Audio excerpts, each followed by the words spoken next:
Dios es bueno, Dios es bueno. ¿Cuánto le da gracias al Señor por ese don y talento que le ha dado a nuestra hermana Ruth para cantar, adorar al Señor? Dios le bendiga de nuevo a aquellos que han llegado otra vez y a aquellos que se han conectado. Le quiero recordar, estamos en el primer seminario, entrenamiento de liderazgo sobre el tema implementación de grupos pequeños. Si usted ha llegado, ha recibido un binder, si se registró, ha recibido un binder con las notas, el programa, para usted poder seguir con las conferencias, llenar los blancos. Recibieron hasta lapicero para que puedan llenar los blancos en las notas.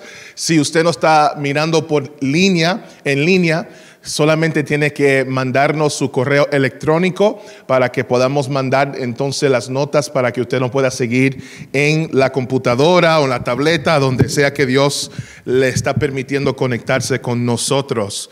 Vamos a iniciar la primera conferencia.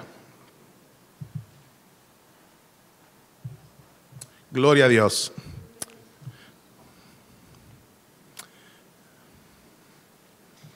Como he dicho, estamos reunidos hoy para hablar sobre el tema de grupos pequeños.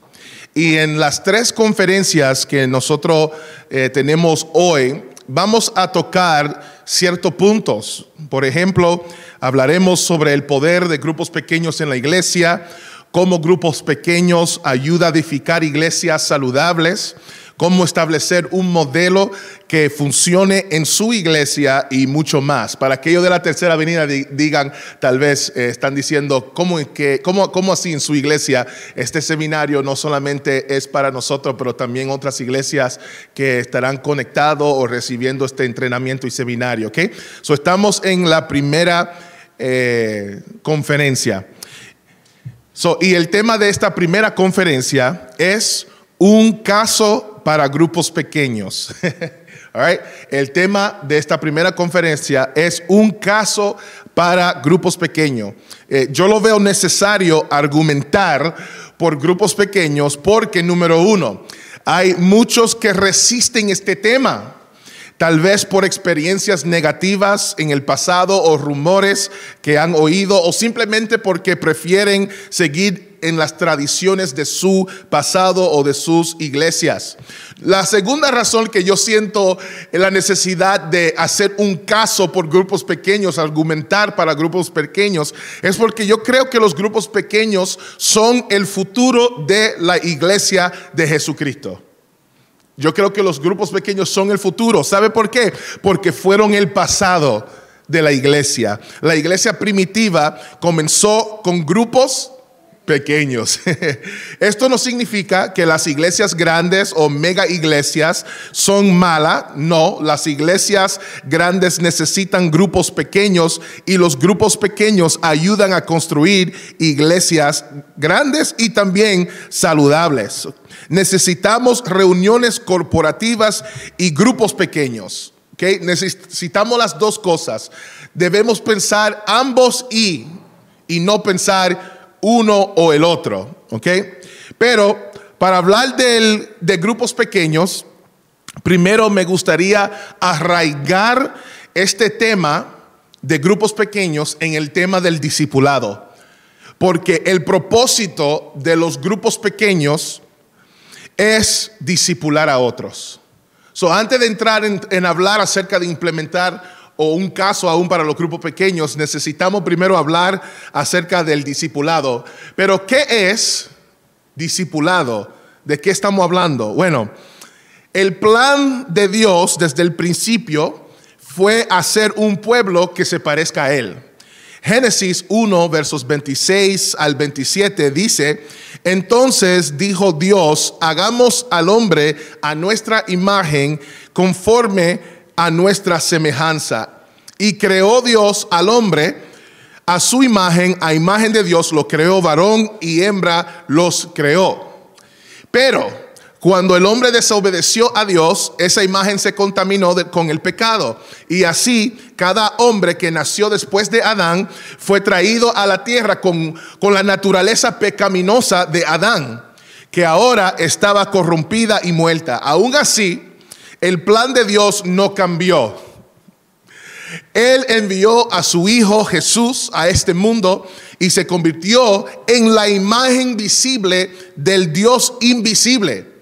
Hebreos capítulo 1 y verso 3 dice que Cristo es el resplandor de su gloria y la imagen misma de su sustancia. Jesús fue concebido por el Espíritu Santo. Él nació de la Virgen María y a través de este nacimiento milagroso, Dios se hizo hombre a través de Jesús y vivió entre nosotros. Ahora, como hombre, Jesús nos mostró cuál era la intención de Dios para la humanidad. Vivió una vida perfecta, santa, justa, sin pecado, una vida de amor, llena de poder y en completa comunión con Dios. El modelo para nosotros, cuál era la voluntad de Dios para nuestra vida. Jesús fue nuestro modelo.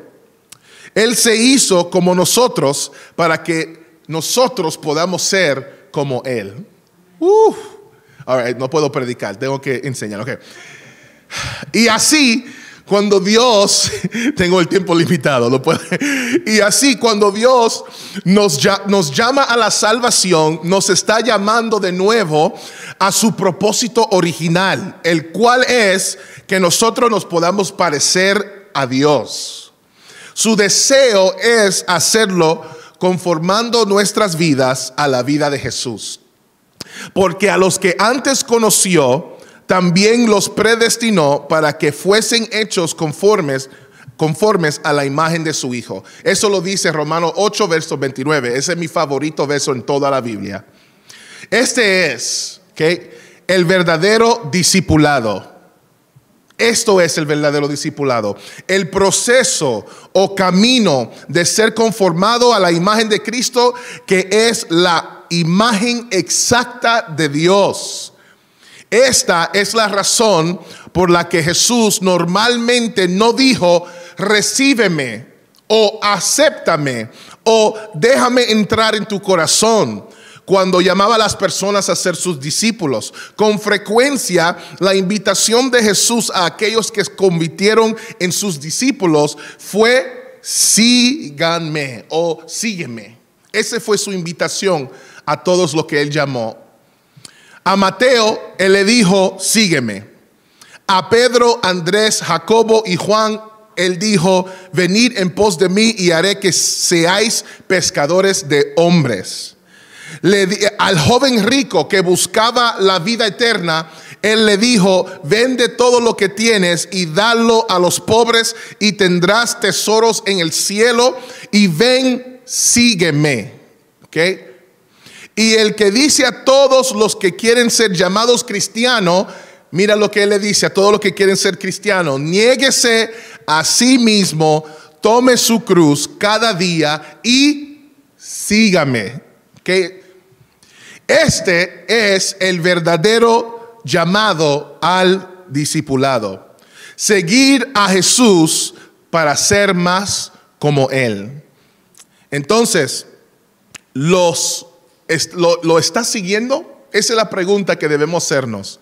¿Le estamos siguiendo? Yo no le estoy preguntando a ninguno de los que están presentes y conectados si nosotros vamos a la iglesia. No, esa no es mi pregunta. Tampoco mi pregunta es si nosotros estamos orando. Tampoco le estoy preguntando si nosotros estamos leyendo nuestra Biblia. Tampoco le estoy preguntando si estamos escuchando música cristiana en el radio, en la casa, en el carro. Tampoco le estoy preguntando si hablamos en lengua. Le estoy preguntando si nosotros estamos siguiendo a Jesús. Un hombre llamado Scott McKnight, mira lo que él dice. Él dice, los que no están siguiendo a Jesús no son sus seguidores. Es así de simple. Los seguidores siguen y los que no siguen no son seguidores. Seguir a Jesús significa seguir a Jesús en medio de una sociedad donde gobierna la justicia, donde el amor moldea todo. Seguir a Jesús significa asumir su sueño y trabajar por él. El deseo de Dios es que sigas a Jesús y conforme nuestras vidas a la de Él. Solo entonces podamos verdaderamente ser llamados cristianos, podremos ser llamados discípulos, seguidores de Jesús. Un hombre llamado Max Lucado, mira lo que él dice en su libro: Dios te ama tal como eres, pero rehúsa dejarte así. Más que todo, Él quiere que seas tal como Jesús. Me fascina esa cita. Él te ama como tú estás, pero Él no te quiere dejar así. Él quiere que tú seas más como Cristo. Todos hemos sido llamados a ser discipulados por otra persona, pero también todos hemos sido llamados a discipular a otros. Y el hacer discípulos debería ser un estilo de vida. No es algo del momento, no es algo cuando estamos emocionados, es algo que debería ser un estilo de vida. Jesús dijo que sus seguidores deberían ir por todo el mundo predicando el evangelio y haciendo discípulos de todas las naciones. ¿A dónde lo dijo? En Mateo 28, 19, Él dice: por tanto, id y hacer discípulos a todas las naciones, bautizándolos en el nombre del Padre y del Hijo y del Espíritu Santo. ¿Dónde más Él habla de esto? Él dice en Marcos 16, 15, y les dijo: id por todo el mundo y predicar el evangelio a toda criatura. Lo primero que quiero que conozcas sobre estas palabras es que no son una sugerencia, son un mandato de nuestro Rey. No son una sugerencia. Literalmente debemos ir, debemos predicar, debemos hacer discípulos y enseñarles, lo que implica acción. Eso implica movimiento, dar pasos intencionales y deliberados para atraer a otros a Cristo y ayudarlos a ser más como Él. Lo segundo que quiero que conozca acerca de estas palabras es que no son para cristianos de élite, personas perfectas o ministros. Jesús espera que cada seguidor suyo esté involucrado en el proceso de hacer discípulos. Esto significa usted y esto significa que yo debemos estar haciendo discípulos. Esto aún significa que el recién convertido e incluso el discípulo con más experiencia, todos estamos llamados a encontrar maneras de compartir las buenas nuevas con los demás y poder luego formar relaciones intencionales con el propósito de ayudarnos a crecer en el carácter, el conocimiento y el poder de Jesucristo. Por mucho tiempo hemos relegado este trabajo de hacer discípulos al pastor o a los líderes de la iglesia. Hemos dependido excesivamente del uso de los ministerios, de actividades y de programas para ser discípulos. El problema con esto, según Greg Ogden en su libro Transforming Discipleship, o traducido Discipulado que Transforma, él dice: el problema con esto primeramente es que los programas tienden a ser basados solos en información o el conocimiento.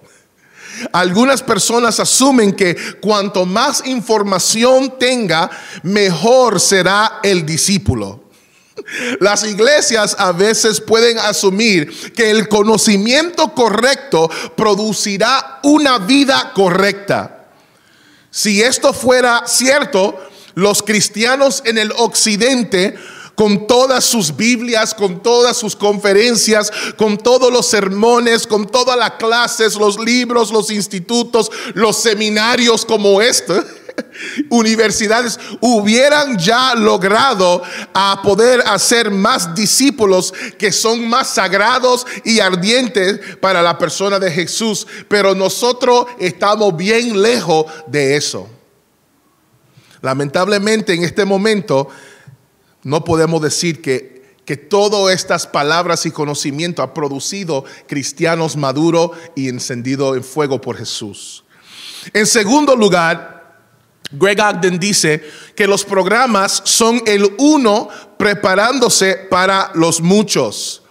El problema con esto es que solo unos pocos realizan el arduo trabajo de preparación e inversión, mientras que otros generalmente se sientan y siguen siendo recipientes.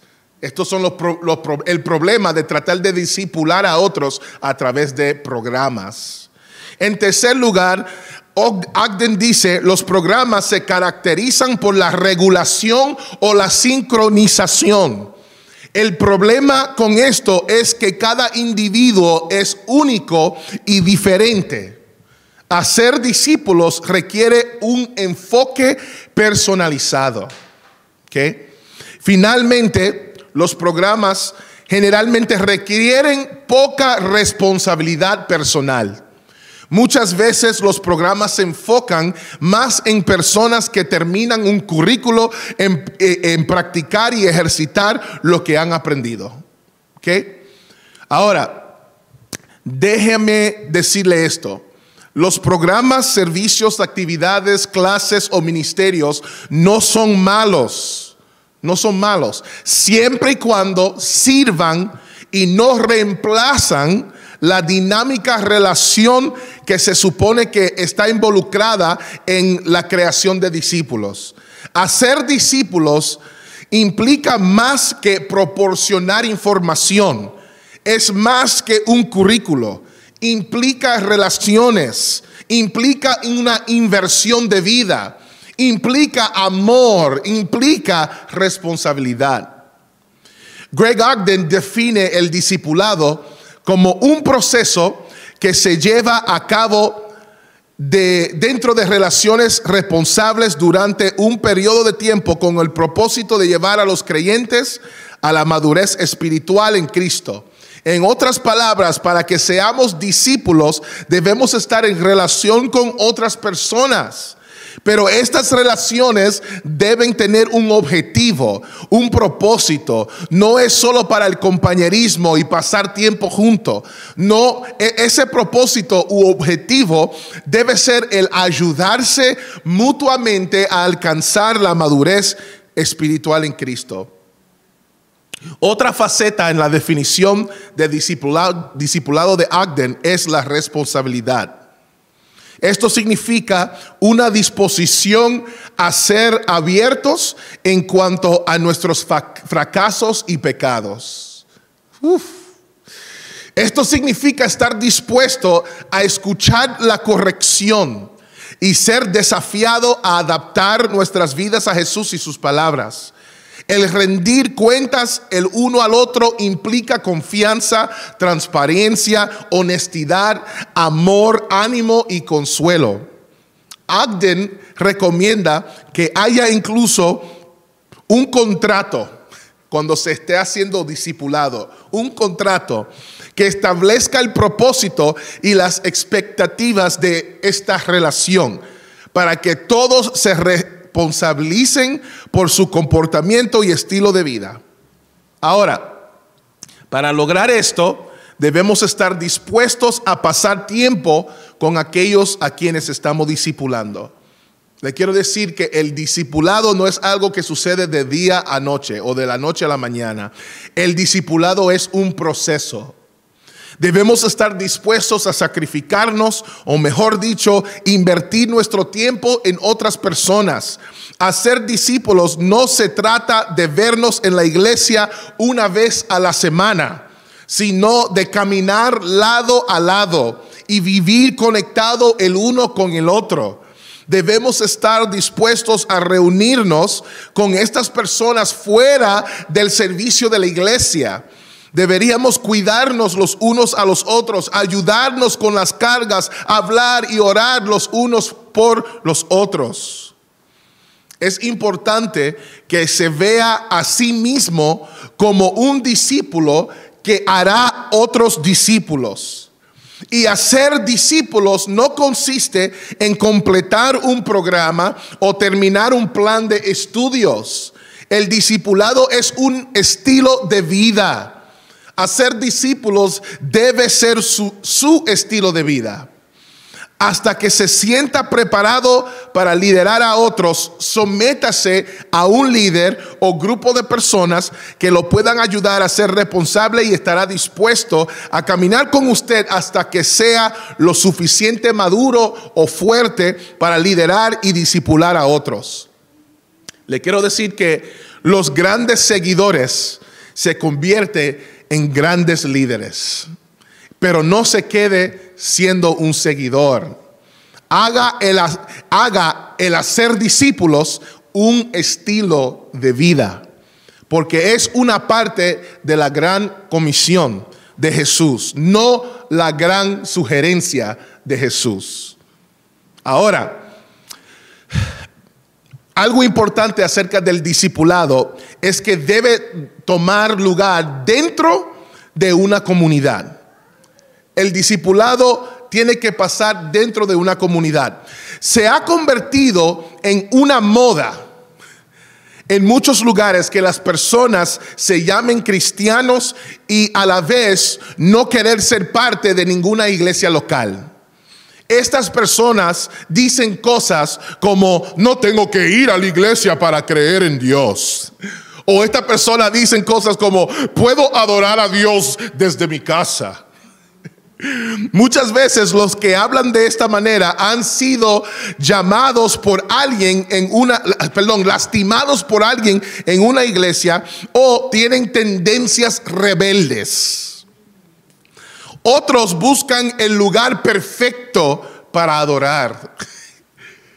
El momento que tú encuentres la iglesia perfecta y usted llega, lo daña. No hay iglesia perfecta. Quiero decir esto claramente.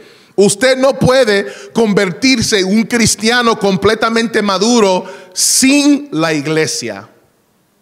Es importante que si usted o alguien quien está discipulando quiera madurar y crecer en este camino con Cristo, debe ser parte de un cuerpo local de creyentes.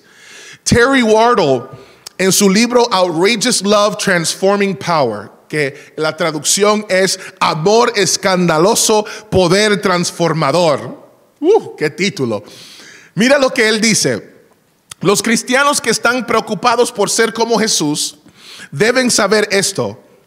Hay algunos aspectos de la madurez espiritual que solo pueden desarrollarse dentro de una amorosa comunidad cristiana. Una persona que dice ser un seguidor de Cristo es por naturaleza una persona comprometida a la comunidad.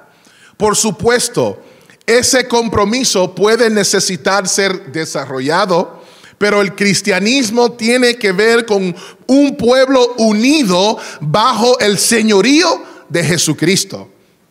En otras palabras, si queremos a Cristo, tenemos que aceptar cada parte de Él, lo cual incluye a su familia.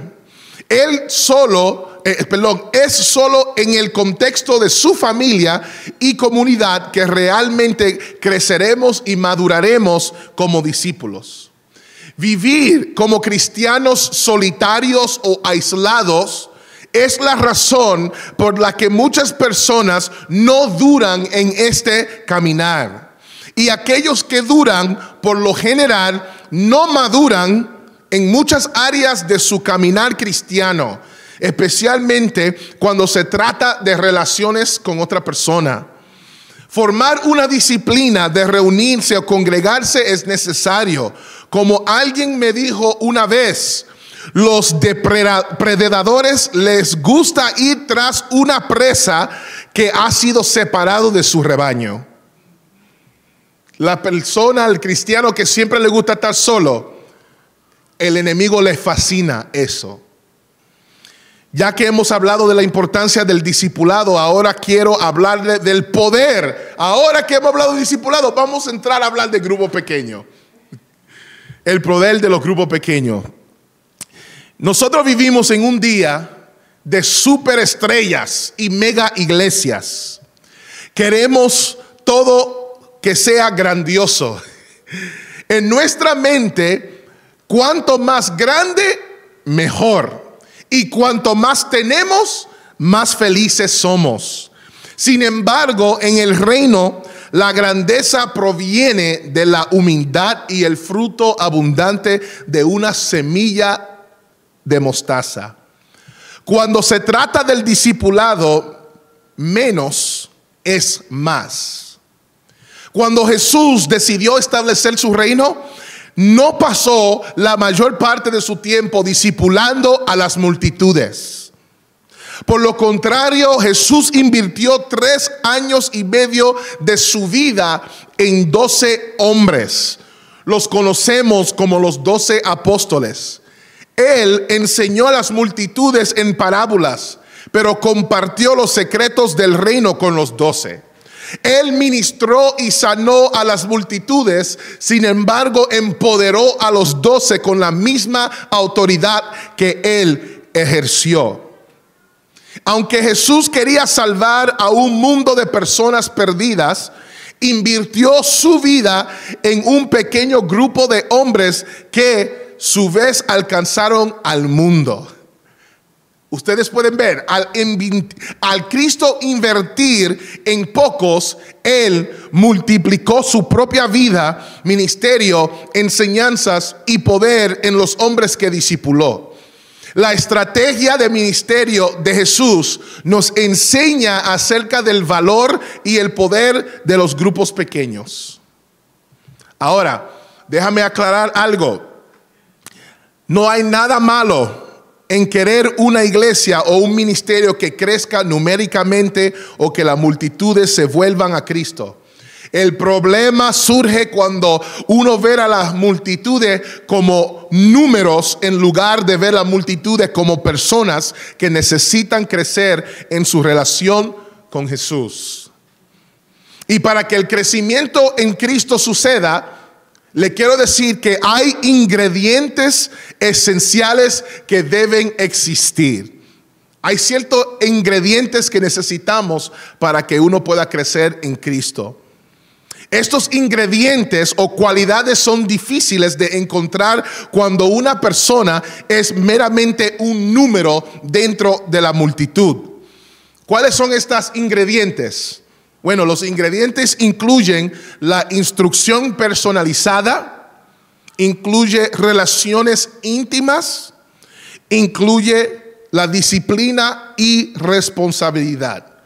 Estas son ingredientes que deben estar para que uno pueda crecer en su relación con Cristo cuando uno está discipulando a otro o si uno va a recibir discipulado. Vamos a hablar de la primera, acerca de instrucción personalizada. Vamos a hablar de ese primer punto. Henry Ford, el fundador de la compañía de automóviles Ford, creó un automóvil estándar que era económico para personas de diferentes niveles socioeconómicos. Lo hizo construyendo autos a través de una línea de ensamblaje. Cada auto pasaría por el mismo proceso y obtendría las mismas partes. Esto permitió que muchos autos fueran producidos a bajo costo. Muchas veces tratamos el proceso de hacer discípulos como una línea de ensamblaje.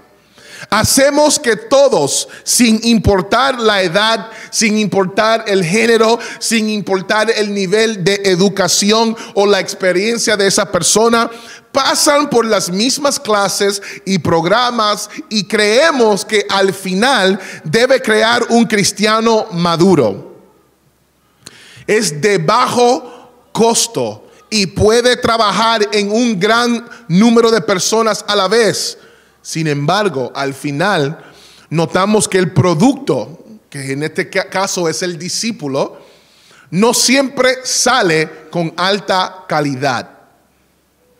Tal vez deberíamos dejar de tratar a la gran comisión como una línea de ensamblaje y más como un pequeño jardín donde cada flor o árbol es atendido personalmente.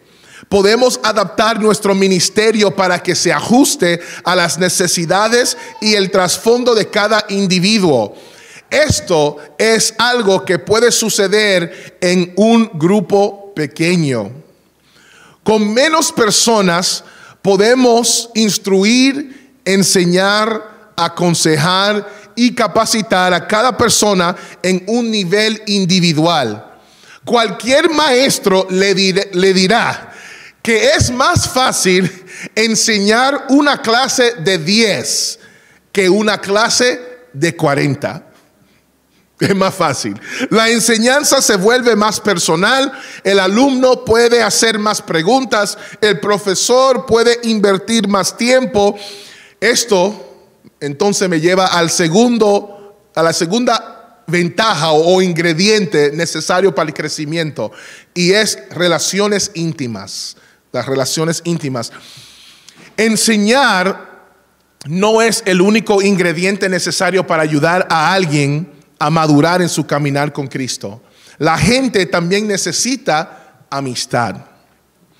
Necesitan saber que son importantes y que a alguien le importa lo suficiente como para invertir tiempo en ellos. Necesitan un oído atento y un hombro para llorar cuando las cosas son difíciles. Necesitan a alguien con quien puedan pasar el rato y divertirse. Necesitan un consejo sabio y alguien que esté dispuesto a tomar tiempo fuera de su horario solo para estar con ellos. Te das cuenta de que Jesús literalmente comió, durmió, habló, rió, aconsejó y vivió con sus 12 discípulos todos los días, día y noche, durante 3 años y medio. Oh my goodness. Incluso entre ese pequeño grupo de discípulos había 3 a quienes él permitió que entraran en su círculo más íntimo. Pedro, Jacobo y Juan pudieron ver a Jesús transfigurado. Estos 3 hombres en su círculo íntimo pudieron ver a Cristo resucitar una niña de entre los muertos. Talita Kumi. Eso no es el nombre de ella, eso fue lo que Cristo le dijo, ¿ok? Por si acaso. Estos 3 hombres fueron los que vieron a Jesús agonizar en oración en el jardín de Getsemaní. No estoy diciendo que para ser un discípulo o discipular a una persona, uno debe abandonar a todo y todos y vivir con esa persona las 24 horas del día y los 7 días de la semana, ¿ok? Más bien estoy diciendo que el crecimiento en Cristo viene a través de personas que invierten sus vidas y crean relaciones íntimas. Esto es difícil de hacer en grupos grandes. Vamos a hablar del tercer ingrediente, la disciplina y responsabilidad. Una relación de discipulado dentro de un grupo pequeño no es una amistad sin objetivos. Estas relaciones se forman alrededor del objetivo de crecer en semejanza a Cristo. Esto significa que debe existir reglas, estructura y disciplina. Cada persona en el grupo debe vivir en sumisión a Cristo y también entre el uno y el otro. Efesios 5, verso 21 dice: someteos unos a otros en el temor de Dios.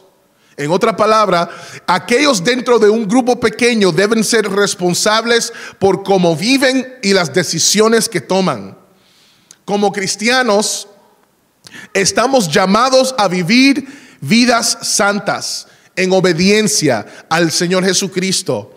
Cuando alguien está practicando el pecado, es apropiado y amoroso confrontar, corregir y aconsejar a esas personas.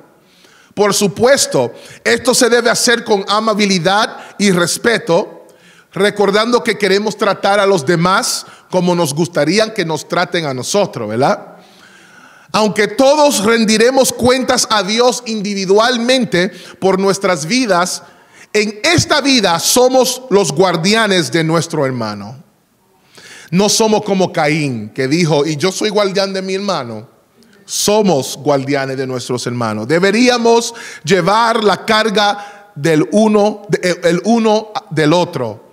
Dice en Gálatas 6, capítulo 6, verso 1 al 2. Si alguno fuere sorprendido en alguna falta, vosotros que sois espirituales, restauradle con espíritu de mansedumbre, considerándote a ti mismo, no sea que tú también seas tentado, sobrellevar los unos las cargas de los otros y cumplir así la ley de Cristo. La instrucción personalizada, las relaciones íntimas, la disciplina y las responsabilidades son muy difíciles de experimentar o hacer en un grupo grande de personas. Pero dentro de un grupo pequeño puede tener lugar un discipulado saludable y las personas pueden crecer en madurez espiritualmente. Ahora, le quiero decir 8 ventajas de los grupos pequeños y después con eso yo termino esta primera conferencia. ¿Cuáles son las ventajas de uno ser parte o tener parte de un grupo pequeño? ¿Okay? Los grupos pequeños brindan el potencial, número 1, del desarrollo del liderazgo. El desarrollo del liderazgo. Trae el potencial, ¿okay? Los grupos pequeños brindan el potencial para el desarrollo del liderazgo. Es difícil en una iglesia donde hay muchas personas que alguien sobresalga como líder sin tener que hacer mucho o sin tener que pasar mucho tiempo. Pero cuando hay un grupo pequeño, hay muchos que tal vez uno no hubiera ni pensado que tiene ese talento, que tiene esa habilidad, que puede hacer tal cosa.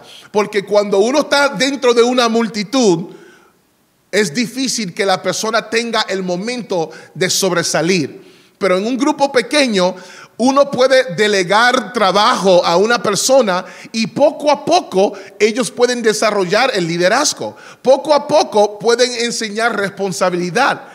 Dentro de un grupo pequeño también es menos retante y da menos miedo ser líder de un grupo pequeño que ser líder de un gran grupo de personas. Tener grupos pequeños, una de las ventajas es el desarrollo del liderazgo. Segunda ventaja es el compañerismo. Los grupos pequeños traen el potencial de poder construir comunidad.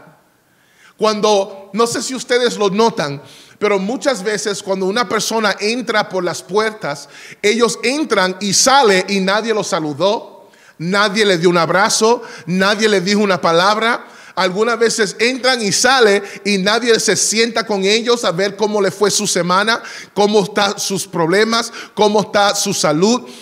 Muchas personas entran y no tienen, ellos se van de una vez porque no hay compañerismo. Pero dentro de un grupo pequeño trae la posibilidad, el potencial de que las personas puedan construir compañerismo y comunidad. Hay menos personas, por lo tanto hay más oportunidad de poder conocerse.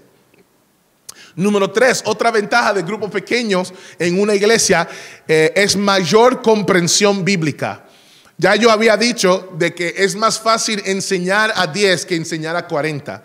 Cuando tú estás en un grupo pequeño, le permite poder hacer más preguntas, interactuar más sobre textos, sobre libros, sobre conceptos, hacer preguntas, recibir contestaciones. Tener un grupo pequeño trae la potencial para que uno pueda entender las cosas espirituales y las cosas bíblicas mejor. Ok, número 4, ventajas de grupo pequeño, ¿verdad? Trae el potencial de actividades prácticas para más procesables, ¿ok? En inglés, tal vez si eso no tiene ningún sentido, usted me ayude, porque yo no sé, pero it gives the opportunity for more hands-on activities. Hands-on activities, ¿ok? Usted sabe que, ¿cuánto aquí ha escuchado, especialmente si tú eres maestro o maestra, tal vez usted ha escuchado, pero hay un porcentaje o nivel de porcentaje de cómo nosotros aprendemos. Se dice, y yo no tengo los números exactos en mi cabeza, so ustedes me perdonan si después dice es un falso maestro, porque tal vez se me fue un porcentaje, ¿ok? Esto es algo de mi cabeza que leí hace tiempo. Se dice que cuando uno escucha, uno aprende o se recuerda 10% de lo que se habló. Si usted ha llegado hoy, o si usted está mirando y conectado en línea y solamente está escuchando, usted se va a olvidar del 90% de lo que yo voy a decir en el día de hoy. Se dice que cuando uno escucha y uno ve algo, que entonces ese porcentaje sube a 20 o 30%. En otra palabra, el tener gráficas y tener videos permite de que uno pueda oír y visualizar información, y por lo tanto tal vez 20 a 30% uno se puede recordar. Si uno entonces escribe mientras escucha, se dice que puede retener como 50% de lo que uno escucha o es enseñado. Si tú escuchas, si usted ve y si usted escribe, eso le permite retener por lo menos 50%. Por eso es que también brindé las notas para que usted pueda llenarlo. ¿Okay? Si usted no está registrado, tal vez no lo recibió, pero puede recibir una copia después. Y si está en línea otra vez, nos da su correo electrónico y le mandamos las notas. Pero el hecho es que escribir, por eso lo hice, porque quiero que se recuerden por lo menos la mitad de lo que uno ha dicho, ¿verdad? Pero escuchen esto. Se dice que uno retiene tal vez de un 70 a 90% de lo que aprende si puede participar. Si puede hacer algo, si puede no solamente ser un recipiente, pero alguien que participa en la enseñanza o participa en alguna actividad. Y eso es este punto. Cuando uno está en la iglesia es difícil uno aprender y recibir sin poder también participar de alguna forma. Pero en un grupo pequeño permite la habilidad, la posibilidad de que la gente, los que quieran crecer, obviamente, puedan hacer actividades juntos que le ayuden a crecer en su relación con Dios. Yo tal vez mencione esto más después, pero déjame ver cuánto tiempo tengo. Ok, no sé, no tengo. Déjame ver, dame un segundo. Yo quiero saber si digo este ejemplo o no. Ok, dame ver. No lo puedo decir. Ok, vamos a seguir. Quiero, no me cuque. Yo quiero mantenerme en el tiempo. All right. Ok, número 5. Estas son ventajas de los grupos pequeños. Mejor responsabilidad.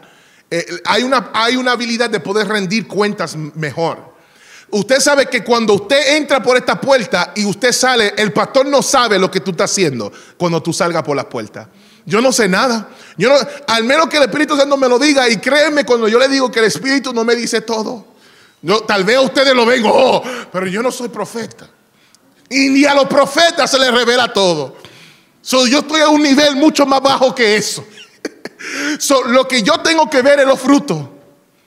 Pero en un grupo pequeño, la gente no se pueden esconder tan rápido.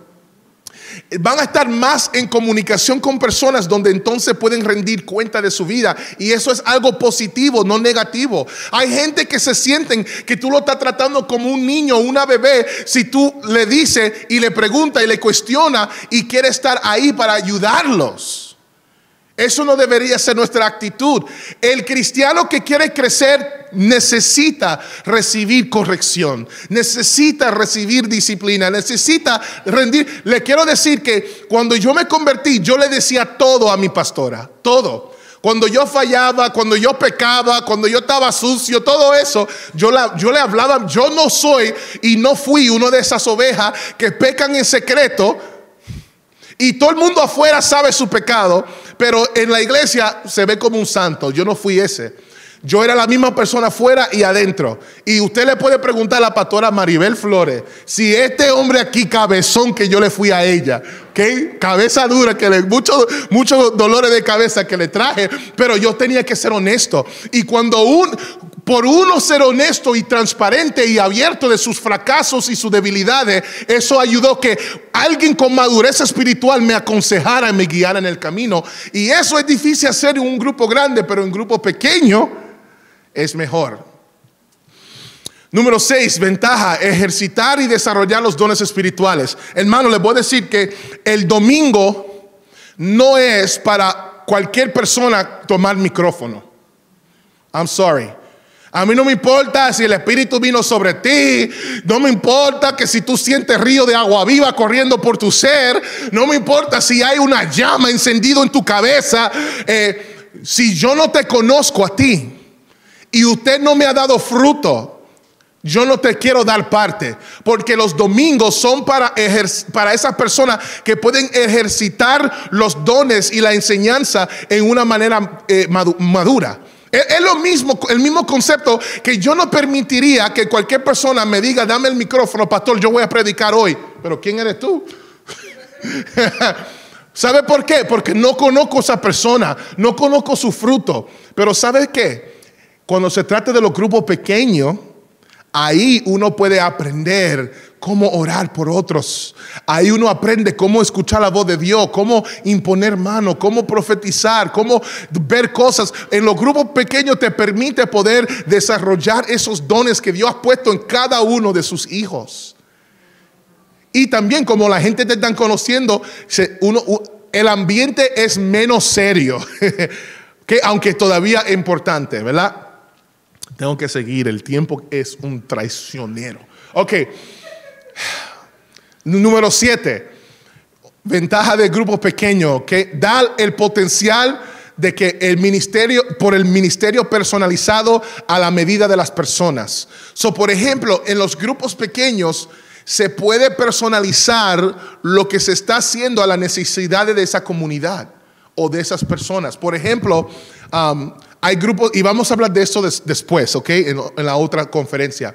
Pero vamos a decir, si hay madres que están lidiando con la soltería, ¿verdad? Y con ser madre soltera, tal vez un grupo pequeño para madre soltera va a ayudar mucho más que un grupo hablando de un tema más general. Los grupos pequeños permiten que uno pueda tocar y ministrar y poder recibir en las áreas que va a ser más personalizada a sus gustos, intereses o necesidades. ¿Okay? Y número 8, otra ventaja es que es útil cuando la iglesia está escalando. ¿Qué quiero decir cuando está escalando? Yo no estoy hablando de vamos escalando peldaño. Eso no es lo que estoy hablando, ¿ok? Estoy hablando cuando una iglesia crece. Mientras usted, no sé si ustedes alguna vez han sido parte de una iglesia pequeña, y después esa iglesia creció, se hizo grande y después uno se pierde en la multitud. ¿Ok? Cuando una iglesia crece, si no tiene un sistema para ayudar gente todavía a conectarse el uno con el otro, lo único que va a pasar es que la iglesia va a ser grande, se va a ver famosa, va a haber mucho dinero, va a haber mucha influencia, pero la gente va a entrar y salir y nadie va a estar conectado con ellos bien. Cada iglesia que crece necesita un sistema de cómo conectar la gente uno con el otro.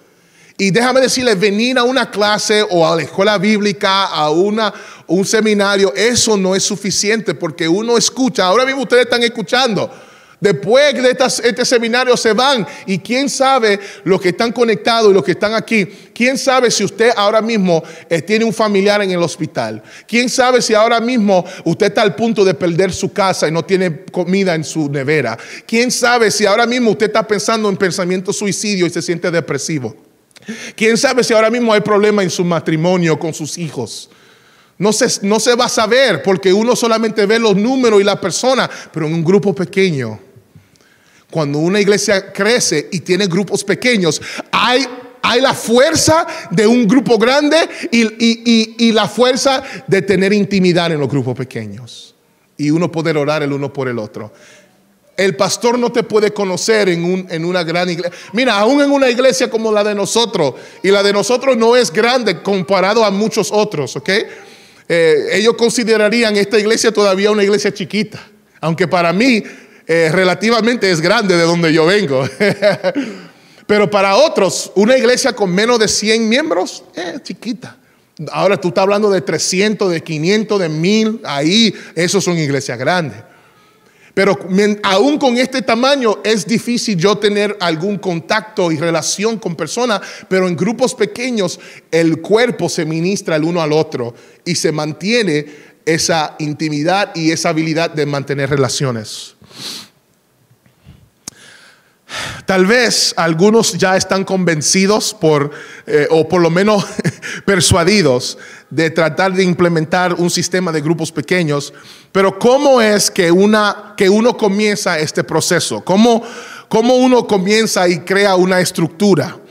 Si desea crear una cultura de grupos pequeños en su iglesia o participar en una, lo primero que yo voy a recomendar es que la persona se informe. Okay, es importante uno informarse. No puede hacer algo de lo que no tiene conocimiento. Lea libros, asista a conferencias y hable con otras personas que tengan experiencia con grupos pequeños. Averigüe los pros y los contras, las ventajas y desventajas, las bendiciones y dificultades e incluso los diferentes tipos de grupos pequeños. Le quiero decir que al final de su binder de las notas le puse una lista que yo mismo he leído de grupos pequeños y discipulado. Algunos de esos libros están en español. Si usted quiere informarse más de ese tema, los que están conectados con nosotros, solamente puede comenzar con esa lista y hay muchos más libros. Segundo, diría que hable con su pastor o líderes sobre este tema. Los grupos pequeños deben ser una bendición. No debe implementar nada que pueda ir en contra de su pastor o la visión de su iglesia. Si le dan luz verde, continúe con el siguiente paso. Si dicen que no se rebele ni hable mal de sus líderes. Ora, continúa creciendo personalmente y espera una mejor oportunidad. Algunas iglesias han tenido experiencias negativas con grupos pequeños y pueden ser un poco resistentes a la idea. Pero si presentas la idea con humildad, con suficiente información y mucha oración, Dios puede tocar el corazón de su pastor o su líder. En este caso, ya su pastor es el que está dando el seminario sobre el tema y estoy abierto. ¿Amén? Pero aquellos que están con nosotros en línea ahora, si esto no es su caso, ora para que el Señor le abra esa puerta. Tercero, debe orar que Dios le ayude a elegir qué tipo de grupo pequeño desarrollar y con qué personas quiere conectarse. Es importante tener en claro las reglas y expectativas del grupo cuando le pida a alguien que forme parte de él. Además, debido a que estas personas se conectarán con usted y entre sí durante un periodo de tiempo prolongado, es importante que Dios haya estado involucrado en el proceso de principio a fin. No tengas miedo de la dinámica de formar estos grupos. No importa cuán informado o lleno de experiencia esté, es posible que surjan dificultades, pero puede minimizarlos y aprender formas de manejarlos de una manera saludable. Si su intención y el deseo de aquellos en su grupo pequeño es madurar espiritualmente y ser más como Jesús, Dios lo ayudará a navegar a través de las incertidumbres. Hemos terminado la primera conferencia acerca de implementación de grupos pequeños. Espero que pude ser un caso argumentando que le ha persuadido o por lo menos abierto al concepto de tener grupos pequeños en su iglesia o en esta congregación. Le voy a pedir que estemos todos de pies.